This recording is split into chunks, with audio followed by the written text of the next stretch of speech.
Everything seems to be getting smaller these days, except graphic cards. Launched in October 2016 was the 1050 Ti. Fun fact, the 5090 is over 3 times longer, 3 times wider, and a whole lot heavier.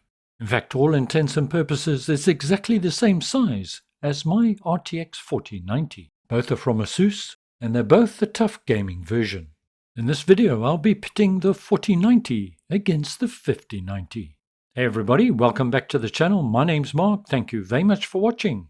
And I think I should start by thanking Wired to Fire, the UK's flight sim PC specialist, for loaning me the 5090 so I can do these tests for you.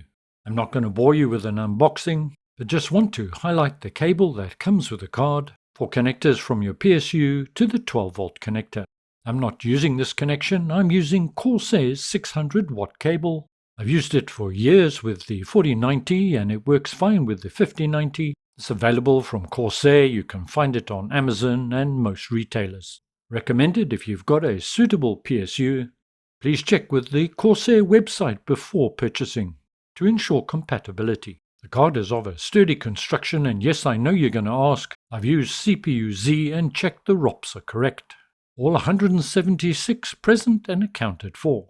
Our test flight today is a short hop from London City Airport to Heathrow. I'm of course in Microsoft Flight Simulator 2024. I'll be using the Cirrus Vision Jet G2. This seemed a suitable middle-of-the-road aircraft to select. Not a light GA, not a heavy, something in between. 2 Garmin 3000 units. Fair amount of complexity in the cockpit. The texturing of this aircraft is of particularly high quality. For my side-by-side tests, I'm using the same PC, just swapping out the graphics card. CPU is an Intel 14900K, 64GB of RAM running at 6400 MHz, and running off an NVMe drive. Initially, I wasn't sure whether or not I would go ahead with this review at this time of the RTX 5090 graphics card, following all the issues that have subsequently arisen following the product's official announcement, from availability, pricing, missing ROPs, other technical issues and so on. However, Microsoft Flight Simulator 2024 is a very demanding application, and the RTX 5090 is the most powerful GPU available for home enthusiasts right now, so it's definitely worth a look. This is the first of 2 videos I'll be doing on the 5090. This one we're going to focus on the monitor, the 2D, and I'll follow that up with another video looking at VR, probably Quest 3, Pimax Crystal Light and so on. Now there's no getting away that this is a very, very expensive card, and if you're going to invest that sort of money in a GPU, well, you want to make sure you're getting bang for your buck, and that's really what this video is about, is to give you and share with you the results that I've experienced with the 5090 for you to make an informed decision on whether it represents value for money for yourself. Of course, you must bear in mind that my results are based on my system. Your system configuration may vary, and therefore your results may vary. Anyway, let's jump into the testing, but if you are interested in results for the RTX 5080, then check out these videos. I'll leave links to both in the notes below. But for now, let's get started. The flight that you're watching on screen at the moment is the test flight that was done in all instances. Some initial low flying over London, then a climb to 2,000 plus feet, then lining up for a visual approach runway 27 left at Heathrow. This is a top-end graphics card, so obviously I'm testing everything at Ultra. And before we get into the tests, I can tell you that the results are very mixed. The RTX 5090 is certainly a very powerful GPU, but if you're coming from, say, a 4090, well, you're likely to be underwhelmed. Some of the tests where stated are using frame generation, but that's the standard frame generation where it puts in one artificial frame, as it's available to both the 4090 and 5090. I'm not showing the results for ×3 and ×4 frame generation, because anybody who buys this card, I take it as an enthusiast, but the graphical penalties within the cockpit outweigh any benefit, in my opinion. The first test that we'll do is perhaps the most important. It measures the rasterization, or the sheer grunt of the GPU. We're in 4K, and de-aliasing mode is set to TAA. Global rendering quality is ultra. Frame generation, VSync and dynamic settings are all off. If you're not sure how to read the MSI Afterburner graphical display, please check out my video on the 5080 where I explain it in some detail. I think I've covered everything I need to. Let's get on with the tests. Each flight was about 10 minutes, so obviously flights have been edited for brevity. Throughout the various tests there are a number of common observations. Firstly, on average you'll see that the 5090 tends to draw about 100 watts more than the 4090 does. Also very noticeable, especially when using 4K as your resolution, the CPU utilization seems to be improved, and more GPU memory is used, although nothing close to the 32GB that the 4090 has on board. So keep your eye on those aspects as we progress through the flight and you'll see what I mean. Frame time, which is the time it takes to render a frame fully, you should view more as a smoothness indicator. And although the 5090 is not immune to the odd pause or stutter here and there, due to CPU limitations, overall it would be fair to say that the flight was smoother. I think that's clearly evident from the graph. The reduced frame time on the 5090 is indicative that there is less latency, thus the smoother flight. And I would say throughout the various tests that I've done that by and large the 5090 did display a fair amount of consistency in terms of its frames per second and so on. Currently, frames per second are 63 for the 5090 and 50 for the 4090, with the 1% blows being 39 and 33 respectively. I have flown in less dense sceneries, using both of the GPUs, and the FPS gap between the 4090 and 5090 does narrow. It's very clear to me, and it will become evident in the tests that we do. The 5090 works well when it's put under pressure, and it's designed to operate at best at high resolutions. There is an element of CPU bottleneck taking place, but for the purpose of these tests we'll ignore them. And here are the final results from the test. Overall, the 5090 averaged 62 FPS compared to 50 FPS from the 4090, an increase of 24%. In terms of a generational step up, this is a little disappointing. However, if you're not upgrading from a 4090, well then the step up will be considerably larger. Also bear in mind that we're at 4K and our settings are at ultra, and if you're in 4K, some of the settings don't need to be ultra, such as anisotropic filtering, etc., as you're already achieving that with a higher resolution. The difference in CPU utilization is interesting. If you're going to spend this sort of money on a GPU, well, you want to fly at high-end settings. But I thought it would be interesting to add the same test with TAA, the only difference being that this flight was flown in 1440p, so less demanding on the system overall, and I have to say I was mildly surprised by the result. We're departing from London City Airport, runway 27. Power draw from the 5090 remains higher than the 4090, but not quite at the level it was at 4K. The card definitely is not working as hard. For our FPS, the 5090 seems to be about 10% ahead at this stage. Out of interest, all my tests are done on a 48-inch 4K monitor running at 120 Hz. It goes without saying that photogrammetry of course is on. As we swoop in low over London, we can see that the 4090 FPS is catching up. And to be honest, in this 2K test, well, I couldn't really feel a difference between the 4090 and the 5090. Both flights by and large were as smooth as butter.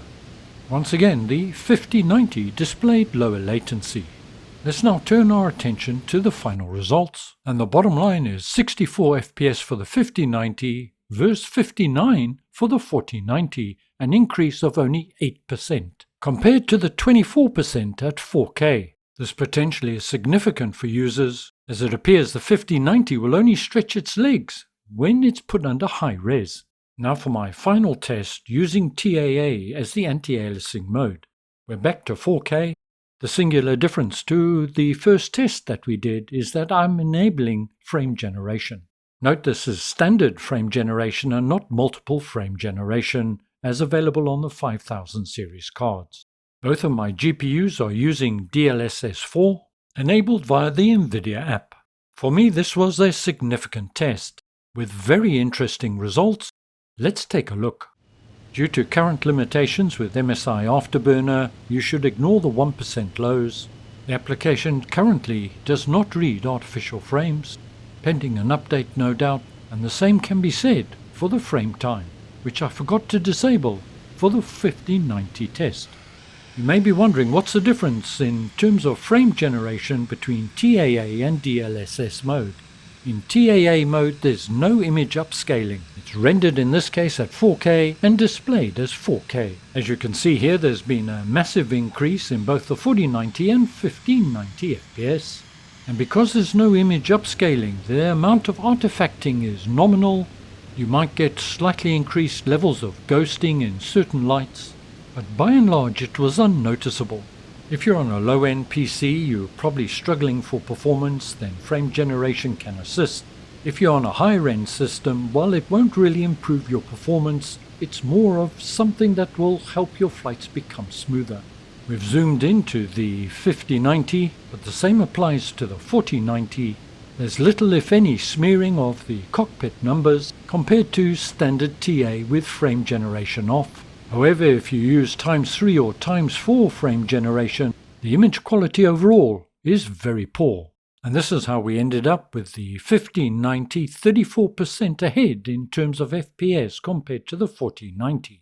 The biggest increase we've seen so far. As mentioned earlier, you can ignore the 1% lows. The real figure for the 4090 is going to be around 60 FPS and 84 FPS for the 1590. The most interesting takeaway for me using the frame generation is there was very little difference between standard TAA and TAA with frame generation on. There's no doubt in my mind that DLSS 4 has substantially improved the quality of standard frame generation. Time now to turn our attention to DLSS. Once again, I'm only going to be testing this in quality mode. NVIDIA Reflex is on. I've tested it with on and boost and just on, and to be honest, I can't see a single difference. Global rendering quality remains at ultra. Let's have a look. Once again, we're climbing out of London City Airport heading towards Heathrow. As we're using DLSS, we're upscaling from 1440p to 4K, so it'll be interesting to compare our results to our 2K test that we did earlier on. Right now it's much of a muchness, nothing between them. Any variance is allowable in terms of margin of error.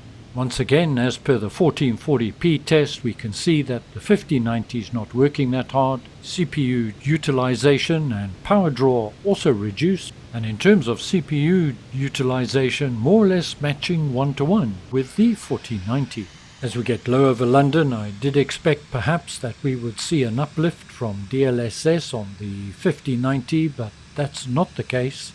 As we now head down the Thames, it remains more or less on a 1-to-1 ratio. And I think it's probably indicative that there's some CPU bottlenecking. What these tests do highlight, however, and worth noting, is that in terms of your GPU, I think we've reached the days where 16GB of VRAM is almost a necessity for something like Microsoft Flight Simulator. The one main issue with DLSS, of course, is clarity of the numbers within the cockpit itself. And here again, in my opinion, DLSS 4 has brought about an improvement in the overall clarity. Let's just zoom into the 5090 here. As we climb to approach altitude for landing at London Heathrow, there remains some smearing. It's not as bad as it was, but it's still there. TAA mode with frame generation on was clearer in my opinion. And here are the results. To be honest, I wasn't quite sure they were accurate, so I did it again and got very similar results using DLSS on quality mode. With no other aids enabled, well, there was no difference between the 4090 and the 5090, a disappointing result overall. Not sure if I was doing something wrong, but if I was, well, I can't figure out what it may be. For our last test, we're going to stay with DLSS and keep all the settings exactly the same, except we're going to enable frame generation. Much the same as we did with the TAA mode.